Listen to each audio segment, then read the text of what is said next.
This microlecture covers helping clients identify natural, logical consequences of their actions as they make choices and decisions. Sometimes our work with clients includes intentional work on helping them see the consequences of their actions and making choices based on knowledge of those consequences. At other times, clients bring up topics and statements that lend themselves to exploring these logical consequences in service of assisting with decision-making. Given that so many of those we serve come to us with executive function challenges, either developmental or acquired, this microskill can deepen our work. As with all of the influencing microskills, we will be bundling the microskills we have learned to date. We first want to use our listening and observation skills to be sure we understand the issue at hand and the emotions involved. Use reflection, paraphrasing, and summarizing to facilitate trust and a sense that you understand. Then, use questions and brainstorming to work through options. Some question stems that might be helpful to include might be, what might happen if, or what's likely to happen? What are some positive or good things that might occur? And the opposite question.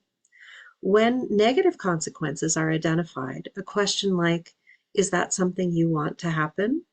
This can even be asked for positive consequences. These can be helpful, followed by what might be an alternative or what might be an additional idea, and then follow that with further brainstorming. It's perfectly okay to offer some suggestions yourself for client consideration. It may also be helpful to encourage both short and long-term thinking. What might happen right away? What could happen several weeks, months, or even years from now if you make this choice based on what it is that the client is considering?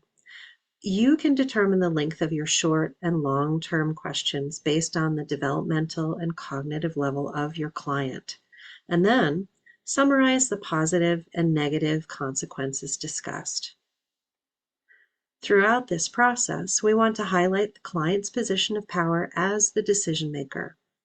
Making references to your decision, or if you decide, or when you decide, helps solidify our role as conversation guide and not the one making the choices.